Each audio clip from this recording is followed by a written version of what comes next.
નમસ્કાર, આપ જોઈ રહ્યા છો ન્યૂઝ 18 ગુજરાતી। હું છું આપની સાથે દીપા શર્મા। અમદાવાદથી સમાચાર પ્રાપ્ત થઈ રહ્યા છે, જ્યાં અસામાજિક તત્વોનો આતંક યથાવત છે। 4 જેટલા શખ્સોએ થાર કારમાં તોડફોડ કરી। બ્રેઝા કારમાં આવેલા 4 શખ્સો જે થાર ચાલકને પહેલા અંતરે છે। અમદાવાદના વાસણા વિસ્તારની આ ઘટના, સમગ્ર ઘટના સીસીટીવી કેમેરામાં કેદ થઈ। ઘટના બાદ પોલીસે તપાસ શરૂ કરી છે। આ સીસીટીવી ફૂટેજ એ પુરાવો આપી રહ્યા છે કે અમદાવાદમાં અસામાજિક તત્વોને પોલીસનો કોઈ જ ડર નથી। કઈ રીતે થાર ચાલકને આંતરીને અને બ્રેઝા કાર ચાલકે અને જે તેની સાથે હાજર વ્યક્તિઓ હતા તેમણે તોડફોડ કરી, થાર કારમાં તોડફોડ કરી હોવાની જાણકારી છે। આ વ્યક્તિ જે પકડાયો છે તેની સામે કાર્યવાહી કરવામાં આવી છે। પાઇપ વડે મારી ગાડી પર હુમલો કર્યો। એમણે ગ્લાસ તોડી નાખ્યા, સાઈડનો ગ્લાસ તોડ્યો। પછી એમ કે બહાર આ, પછી એક માણસ મારી ગાડીમાં બેસી ગયો। એમનો અપહરણ જેવો ઈરાદો લાગતો હતો એ લોકોનો। સાઈડમાં લઈ લે। પછી લોકોની ભીડ ભેગી થઈ તો એ લોકો ભાગી ગયા। તો એ લોકોએ જે કામ કર્યું છે નશાની હાલતમાં જ હોય એવું લાગે છે મને। એ લોકો નશામાં જ હશે। આગળ વધી હવે ગુજરાતમાં ખેડૂતોએ રવિ સિઝનમાં રેકોર્ડ બ્રેક વાવેતર કર્યું છે। રાજ્યમાં કુલ 49.16 લાખ હેક્ટર વિસ્તારમાં રવિ પાકનું વાવેતર કરાયું છે। ગત વર્ષની સરખામણીએ આ વાવેતરમાં 80,000 હેક્ટર અને છેલ્લા 3 વર્ષની સરેરાશ સામે 2.73 લાખ હેક્ટરનો નોંધપાત્ર વધારો થયો છે, જેમાં મુખ્ય પાક ઘઉંની સાથે શિયાળુ શાકભાજીનું પણ જંગી વાવેતર ખેડૂતોએ કર્યું છે। ત્યારે હાલમાં તેમને આ સિઝનમાં ભરપૂર ઉત્પાદન મળે તેવી આશા છે। રવિ સિઝનમાં જંગી વાવેતર કરવામાં આવ્યું છે। રવિ પાકનું રેકોર્ડ બ્રેક વાવેતર થયું છે। 113.66% ઘઉંનું, જુવારનું 95.46% વાવેતર કરાયું છે। મકાઈની વાત કરીએ 122% વાવેતર મકાઈનું થયું છે। ચણામાં પણ વાત કરીએ તો સારું એવું વાવેતર જોવા મળી રહ્યું છે। 122% વાવેતર। અન્ય કઠોળની વાત કરીએ 100% વાવેતર। તો જંગી વાવેતર રવિ પાકમાં અને ખેડૂતોને હવે આશા છે કે સારા એવા ભાવ મળશે, કારણ કે ખરીફ સિઝન જે ફેલ ગઈ હતી તે બાદ હવે રવિ સિઝનથી ખૂબ જ આશા। જૂનાગઢના ગ્રામ્ય વિસ્તારમાં દીપડાનો આતંક સતત વધી રહ્યો છે। વંથલી પંથકના ટીકર ગામે દીપડાની અવરજવરથી ખેડૂતોમાં ભય વ્યાપ્યો છે। થોડા દિવસ પહેલા દીપડાએ એક ખેડૂત પર હુમલો કરતા લોકોમાં ફફડાટ ફેલાયો। સ્થાનિકોના જણાવ્યા મુજબ આ વિસ્તારમાં 6 થી 7 દીપડાઓ વસવાટ કરતા હોવાની આશંકા છે, જેના કારણે ખેડૂતોને રાત્રિના સમયે લાકડી અને ટોર્ચ સાથે જૂથમાં ખેતીની રખેવાળી કરવી પડી રહી છે। ઘણા દિવસોથી વંથલીના ગ્રામ્ય પંથકમાં 4 પગનો આતંક વધ્યો છે, એટલે કે દીપડા સહિતના વન્ય પ્રાણીઓનો આતંક વધ્યો છે, અને જેને લઈને રાત્રિના રખોપું કરતા ખેડૂતોને પારાવાર મુશ્કેલીનો સામનો કરવો પડી રહ્યો છે। દ્રશ્યો જોઈ શકો છો કે રખોપું કરવા માટે ખેડૂતો એકલ દોકલ નહીં પરંતુ એક ગ્રુપ બનાવી અને પસાર થવા મજબૂર બન્યા છે। 2 દિવસ પહેલા હુમલાની એક ઘટના પણ બની હતી। કઈ રીતની આખી ઘટના હતી? મારા માથે જ હુમલો થયો હતો। હું પાણી વાળતો હતો। 19 તારીખે 5:30 વાગે મારા માથે અચાનક દીપડાએ હુમલો કરેલ છે। મારા માથાના ભાગે અને હાથમાં ઈજા પહોંચાવેલ છે। તો અત્યારે અમને બહુ ભય લાગે છે। અમારો તૈયાર મોલ છે, અત્યારે ઘઉંની સિઝન છે। અત્યારે આ ઢોરનો બહુ રંજાડ છે, તો અમારે રાતે કેમ જવું? અમે જઈએ છીએ તો 8-10 જણા ભેરા થઈને જાય છે ને આખી રાત જાગવું પડે છે અમારે। તો મારી એવી વિનંતી છે કે ભાઈ વન વિભાગને કે જલ્દીથી જલ્દી પાંજરા મૂકી અને આને દીપડાને પકડી લે। 15 થી 20 જણા અમે જઈએ છીએ વાડીઓમાં, અલગ અલગ ખેતરો વાળા બધા સંપીને જાય, પછી જાગતા હોય આખી રાત। હવે ગાયોનું, હાંડડાઓનું અને વધારાનું આ દીપડાનું હવે થયું, તો હવે અમારે ભય બહુ લાગે છે। હવે અમારે કરવું શું? તો આ વન વિભાગ વાળાને અમારી અપીલ છે કે જટાનું નિવારણ આપો, તો અમે દિવસે તો જઈ શકીએ છીએ, પણ રાતે હવે આ રખોલા કરવા જવું પડે, તો હવે શું કરવું? અમારે અમને બીક બહુ લાગે છે। સાથે અહીંના માજી સરપંચ છે, તેમની સાથે વાત કરશું। શું કહેશું, કેવો માહોલ તમારા વિસ્તારમાં અને વંથલી પંથકમાં દીપડાનો આતંક, જેને લઈને શું કહેશું? વંથલી તાલુકામાં દીપડાનો આખા તાલુકામાં આતંક છે, અને વન વિભાગને એલર્ટ કરીને આને તાત્કાલિક એને વનમાં મૂકી આવે તો ખેડૂતને થોડુંક માણસોનો બીક મટી જાય। અટપાડીમાં પણ એ લોકો આવા અમે 5-5 છોકરા બધા ભેગા ખેડૂત મળી અને વાડીએ રખોપવા જવું પડે, નકર તો અમારા હાંડડા અને ગાયું ખાઈ જાય છે. લોકોમાં ભયનો માહોલ ફેલાયો છે. અમારા બખાઈ ન્યૂઝ 18 ગુજરાતી ટીકર. આ તરફ દીપડાની વધતી હલચલને લઈને વન વિભાગ એલર્ટ બન્યું છે. એસીએફ શાહિદ ખાન મકરાણી સહિતની ટીમ દ્વારા રાત્રિ પેટ્રોલિંગ વધારવામાં આવ્યું છે. તેમજ દીપડાને પકડવા પાંજરું પણ મૂકવામાં આવ્યું છે. વન વિભાગે ખેડૂતોને અપીલ કરી છે કે રાત્રિના સમયે તેજ રંગના કપડાં પહેરવા ન જોઈએ અને એકલ દોકલ નહીં પરંતુ જૂથમાં જ અવરજવર કરવી જોઈએ. અત્યારે ટીકર ગામ અને આજુબાજુના ગામના લોકોને મારી વન વિભાગ તરફથી અપીલ કરવામાં આવે છે કે પોતે વાડી વિસ્તારમાં રાત્રિ દરમિયાન વાસુ જતા હોય કે પાણી વારવા કે પિયત માટે જતા હોય તો 2 કે 4 જણા સાથે જાય અને પોતાની સાથે હથિયાર કે મતલબ લાકડી કે પોતાના રક્ષણ માટેનું એવું હથિયાર રાખે અને બને ત્યાં સુધી કોઈ કલરવાળા અને દૂરથી દેખાય એવા કપડાં રાત્રિ દરમિયાન પહેરે કે જેથી કરીને પ્રાણી આપણાથી એલર્ટ થઈને આપણાથી દૂર રહે. બને ત્યાં સુધી બ્લેક કપડાં પહેરવાનું ટાળીએ રાત્રિ કે દિવસ દરમિયાન, તો આપણે પ્રાણીના ડાયરેક્ટ એટેકથી બચી શકીએ. દિવસ અને રાત્રિ 2 સમય દરમિયાન અલગ અલગ ટીમો રાખી અને પેટ્રોલિંગ ગોઠવી દીધેલું છે અને ટૂંક સમયમાં આપણે આમાં સફળ થવા પ્રયત્ન કરીએ છીએ. હવે આગળ વાત કાતલ ઠંડીની.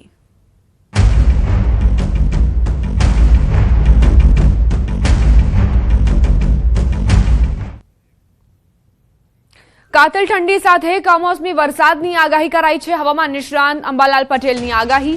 મજબૂત વિક્ષેપની ગુજરાતમાં અસર થશે. 2 દિવસ ગુજરાતમાં વિક્ષેપની અસર રહી શકે છે. પશ્ચિમ સૌરાષ્ટ્રના ભાગોમાં વાતાવરણ પલટાશે.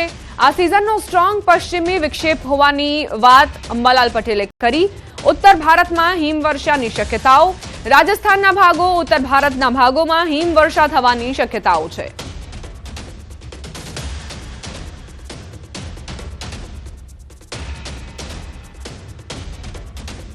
24-25 જાન્યુઆરી સુધીમાં આવવાની શક્યતા રહે છે, જેના લીધે એક સાયક્લોનિક સર્ક્યુલેશન ઉત્તર પશ્ચિમ ભાગોમાં બનતા અરબ સાગરનો ભેજ પણ તે અરબ સાગરનો ભેજ મર્જ થશે પશ્ચિમ વિક્ષોભમાં.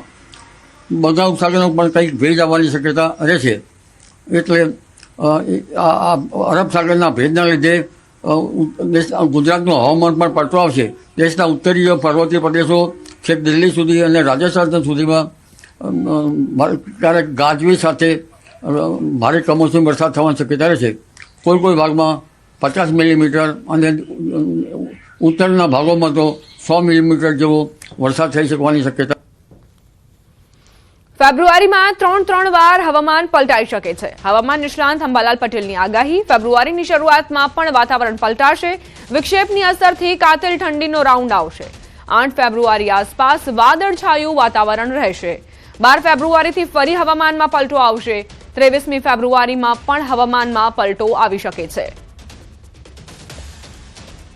ફેબ્રુઆરીની શરૂઆતમાં પણ હવામાન પલટાશે અને પશ્ચિમ વિક્ષોભ અસર થતાં હાડ કંપાવતી બર્ફીલી ઠંડી આવવાની શક્યતા રહે છે. ફેબ્રુઆરી માસમાં લગભગ શરૂઆતનો ફેબ્રુઆરી માસ 8 તારીખની આસપાસ વાદળવાયુ જણાશે. 12મી ફેબ્રુઆરીથી હવામાનમાં પલટો આવવાની શક્યતા રહે છે. 23મી ફેબ્રુઆરીથી પણ હવામાનમાં પલટો આવવાની શક્યતા રહેશે. બનાસકાંઠાથી સમાચાર, જ્યાં કાતિલ ઠંડીમાં ડીસા ઠૂંઠવાયું. એક જ દિવસમાં 6.1 ડિગ્રી તાપમાનનો પારો ગગડ્યો. ડીસામાં ઠંડીનો પારો 8.4 ડિગ્રી પહોંચ્યો. કાતિલ ઠંડીના કારણે ડીસામાં જનજીવન પ્રભાવિત. વહેલી સવારે રસ્તાઓ સુમસામ જોવા મળ્યા.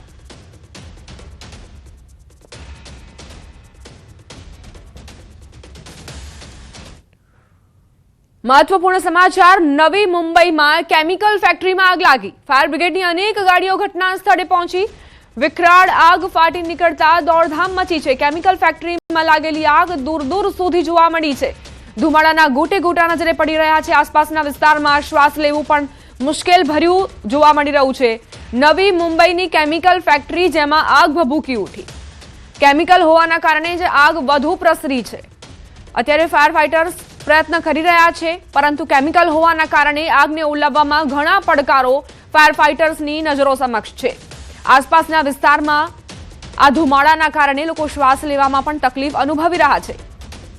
દૂરથી ધુમાડાના ગોટે ગોટા નજરે પડી રહ્યા છે. આગને ઓલવવી એ ફાયર બ્રિગેડના જવાનો માટે એક ખૂબ મોટો પડકાર છે.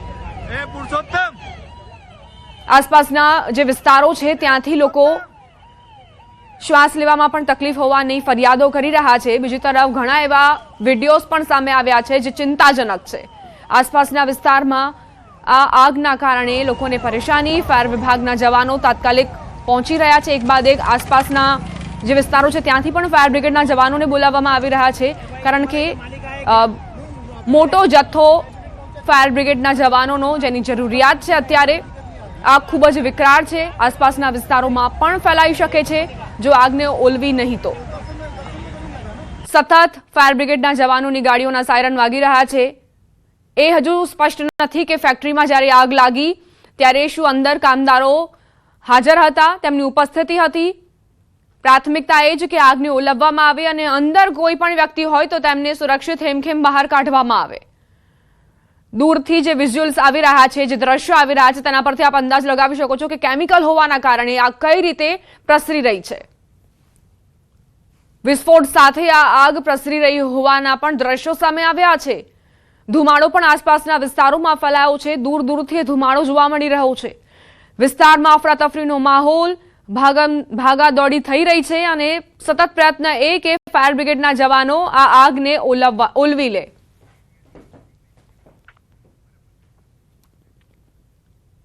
આગળ વાત બરફવર્ષાની.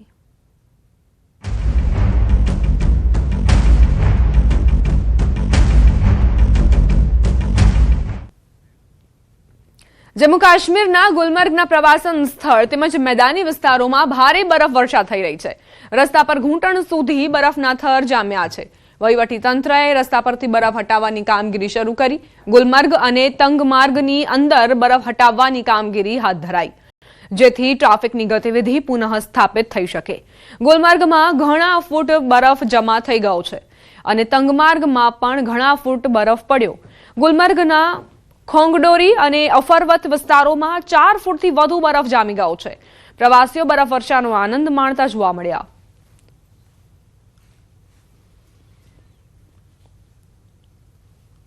બરફને હટાવવાની કામગીરી પ્રશાસન તરફથી કરવામાં આવી રહી છે, પરંતુ અહીં સમસ્યા એ છે કે સતત બરફવર્ષા થઈ રહી છે, એટલે એક જથ્થો હટાવવામાં આવે ત્યાં બીજી ત્રીજી લેયર બરફની એ જામી જાય છે અને એ જ પ્રશાસન માટે એક મોટો પડકાર બની રહી છે. બીજી તરફ જે પ્રવાસીઓ અહીં આવી રહ્યા છે તેમની માટે આનંદનો આ માહોલ. બરફની વચ્ચે તેઓ મજા માણતા પણ નજરે પડી રહ્યા છે. અહીં સમસ્યા સ્થાનિકોને છે, જેઓ ઘણા દિવસોથી આ બરફવર્ષાના કારણે પરેશાન છે. જનજીવન ખોરવાયું છે. જમ્મુ કાશ્મીરના મોંધારના ઉપરના ભાગોની વાત કરીએ હવે, જ્યાં સિઝનની પહેલી હિમવર્ષા થઈ. ઊંચા વિસ્તારોમાં બરફના થર જામ્યા. પહાડોએ બરફની સફેદ ચાદર ઓઢી લીધી છે. ભારે હિમવર્ષા થતા સલામતીને ધ્યાનમાં રાખીને વહીવટીતંત્રે શાળાઓ બંધ કરી છે, જ્યારે પોલીસે રહેવાસીઓને સાવચેત રહેવા અને બિનજરૂરી મુસાફરી ટાળવા માટે સલાહ આપી છે. જમ્મુ કાશ્મીરના રિયાસી જિલ્લાના મહોર સબ ડિવિઝનમાં તાજી બરફવર્ષા થઈ. મહોર શહેર સફેદ ચાદરમાં ઢંકાઈ ગયું. બરફવર્ષા સાથે તાપમાનમાં તીવ્ર ઘટાડો થયો, જેનાથી ઠંડી વધુ તીવ્ર બની. લાંબા સમય સુધી સૂકા હવામાન બાદ થયેલી હિમવર્ષાથી સ્થાનિક રહેવાસીઓને રાહત મળી છે. આ બરફવર્ષાથી ખેડૂતોને ફાયદો થશે. પાણીના સ્ત્રોત રિચાર્જ થશે, જેથી સિંચાઈ માટે પણ પાણી મળી રહેશે.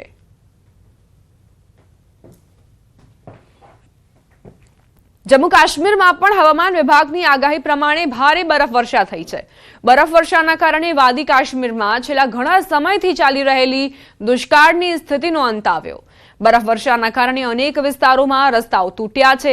વીજ પુરવઠો પણ ખોરવાયો છે. શ્રીનગર એરપોર્ટ પર ફ્લાઇટની કામગીરી પણ પ્રભાવિત થઈ છે. બરફવર્ષાના કારણે અત્યાર સુધીની તમામ ઉડાન રદ કરાઈ છે.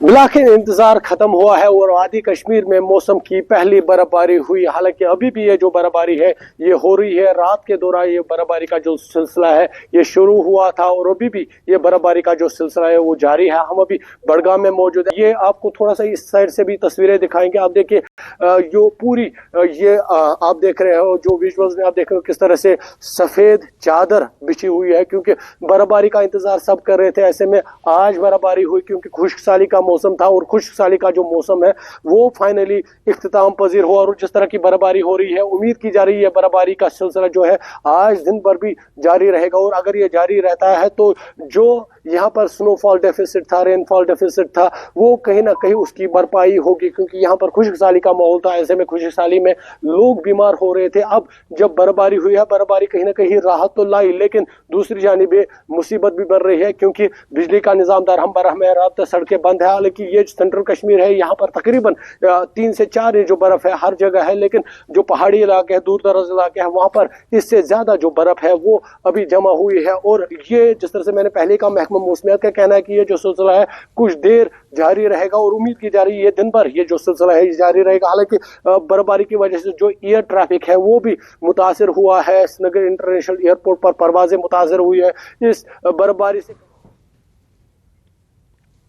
જમ્મુ કાશ્મીરના પૂંછમાં દાયકાઓ બાદ હિમવર્ષા થતા સ્થાનિકોમાં આનંદની લાગણી છવાઈ છે। એક દાયકા બાદ હિમવર્ષા થતા સ્થાનિકોમાં ખુશીની લહેર, લોકો રસ્તા પર આવી ખુશીથી ઝૂમી ઉઠ્યા હતા। હવામાનની આગાહી વચ્ચે પૂંછ શહેરમાં એક દાયકા બાદ હિમવર્ષા શરૂ થઈ। મહિલાઓ, યુવાનો અને બાળકો પોતાના ઘરની છતો પર ચડીને બરફ વર્ષામાં મજા માણવામાં જોડાઈ ગયા। ન્યૂઝ 18 દર્શકો સાથે શહેરમાં બરફ વર્ષામાં મસ્તી કરનારાઓ સાથે વાત કરી તો તેમના હૃદયની ખુશી જીભ પર આવી ગઈ કે પૂંછ શહેરમાં તેઓએ આવી બરફ વર્ષા પહેલી વખત જોઈ છે। કારણ કે પૂંછમાં જ્યાં 10 વર્ષ બાદ બરફ વર્ષા થઈ રહી છે, ત્યાં જ એટલી જોરદાર બરફ વર્ષા લગભગ 20 વર્ષ બાદ જોવા મળી છે। પૂંછમાં દાયકા બાદ હિમવર્ષાના કારણે સ્થાનિકોમાં આનંદની લાગણી વ્યાપી છે। જે બાળકો છે તેમણે તો પહેલી વખત આ બરફ વર્ષા જોઈ છે। लंबे इंतजार के बाद जहां जम्मू कश्मीर के सभी क्षेत्रों में बर्फबारी हो रही है, वहीं पुंछ शहर में पिछले 10 वर्षों के बाद पहली बार बर्फबारी हो रही है। और आप देख सकते हैं कि यहाँ के लोग काफ़ी एंजॉय कर रहे हैं। यहाँ कुछ लोग ऐसे हैं जिन्होंने पहली बार जो है बर्फबारी होते हुए देखी है, क्योंकि बर्फबारी तो जिले में होती है, ऊंचाई वाले क्षेत्रों में लोग जाते हैं, लेकिन पुंछ शहर के अंदर इस प्रकार की इतनी जो है हो रही है। और जो लोग यहाँ पर एंजॉय कर रहे हैं उनसे बात करेंगे, उनका क्या कहना है इसको लेकर यहाँ पर, क्योंकि काफ़ी समय के बाद जो है बर्फबारी हो रही है और लोग जो है मजा कर रहे हैं। उनसे बात करेंगे। जी, आपका नाम? मेरा नाम सुमित पाल सिंह। जी बताइए। आज यहाँ पर कम से कम नहीं तो 8-10 साल में बर्फ पड़ी है। आज हम फुल एंजॉय कर रहे हैं, बहुत मजा आ रहा है बर्फ में। इससे पहले जब बर्फबारी होती थी कहाँ जाते? हम पहले मंडी लोरन जाते थे, लेकिन इस बार हमें 5-7 साल में हम पुंछ में ही पड़ रही है, बहुत मजा आ रहा है। यहाँ पर कुछ छोटे बच्चे हैं जिन्होंने पहली बार बर्फबारी देखी है, उनसे बात करते हैं। आपका नाम? तकदीप सिंह। जी बताइए। हाँ, पुंछ में बहुत देर के बाद बर्फ पड़ी है, हमें बड़ा मज़ा आ रहा है। तो ऐसी बर्फ हमने कभी नहीं देखी। जब हमारा बर्थ हुआ था उसके बाद ही हमने देखी है इतनी सारी बर्फ। तो इधर मजा आ रहा है। यस। तो बात करेंगे कुछ और यहाँ पर, उनसे बात करेंगे उनका क्या कहना है, क्योंकि काफी देर के बाद पुंछ में इस तरह की बर्फबारी हो रही है। आपका नाम? दिवजोत कौर। जी ज्योति बताइए, पहली बार बर्फबारी देख रहे हैं? हम फर्स्ट टाइम मतलब कि लाइव बर्फ देख रहे हैं। छोटे छोटे होते थे तो पड़ती थी, तो हम लोरन मंडी वाली साइड जाते थे देखने के लिए। आज हम बहुत ज्यादा एंजॉय कर रहे हैं। We are really enjoy. Yes yes. यहाँ पर कुछ हैं जो जम्मू से यहाँ पर ब्याह कर आए हैं और पुंछ के अंदर आज वो बर्फबारी का मजा ले रहे हैं। उनसे बात करते हैं, उनका क्या कहना है। आपका नाम? मेरा नाम परवीन कौर है। मेरी शादी पुंछ में हुई है। मैंने फर्स्ट टाइम 16 सालों में फर्स्ट टाइम यहाँ पे बर्फ पड़ती हुई देखी है। लास्ट ईयर हम गए थे साबजी साइड देखने के लिए, पर आज રોકાઈશું એક બ્રેક માટે। આપ જોતા રહો ન્યૂઝ 18 ગુજરાતી।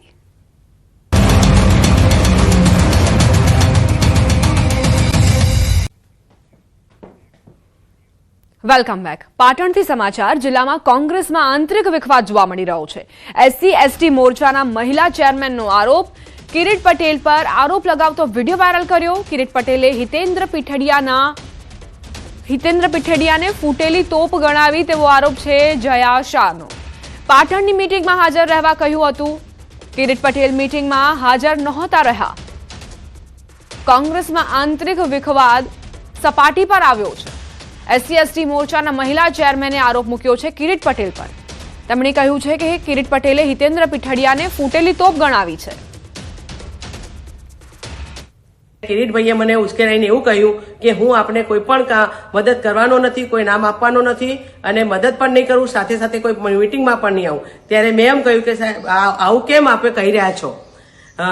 કદાચ હોઈ શકે કોંગ્રેસની અંદર કોઈ વ્યક્તિ સાથે તમારા મતભેદ થઈ હોય, પરંતુ મતભેદ તો ના જ રખાય। ત્યારે કિરીટભાઈએ મને ઉશ્કેરાઈને એવી ગેરબંધારણીય ભાષામાં એવી વાત કરી કે ઉપરના જે વ્યક્તિઓ છે એ ઉપરની બધી ફૂટેલી ટોપો છે અને એમાં પણ આ તમારા હિતેન્દ્ર પીઠડિયા એ ફૂટેલી ટોપ છે.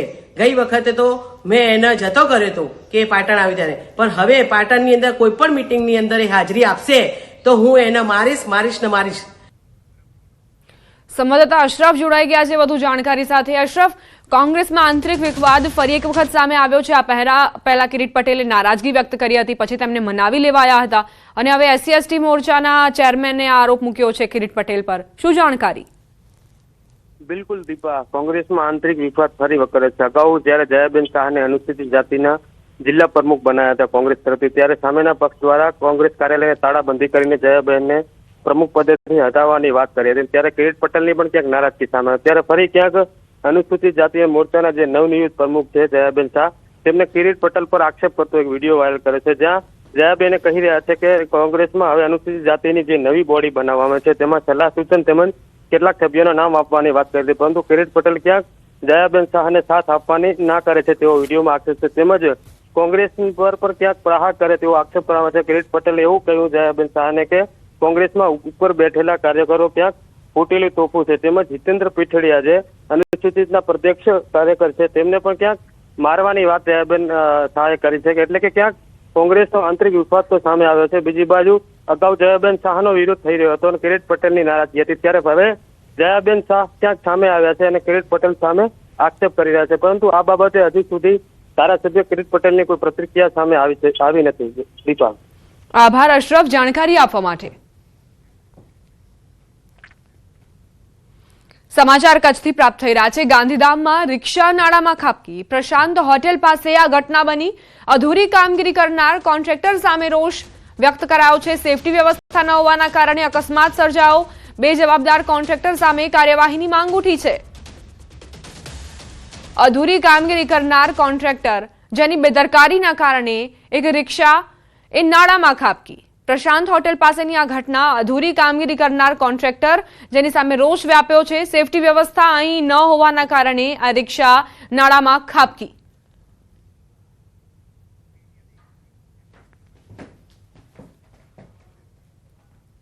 આ સાથે જ બુલેટિનમાં અત્યારે બસ આટલું જ. આપ જોતા રહો News 18 ગુજરાતી.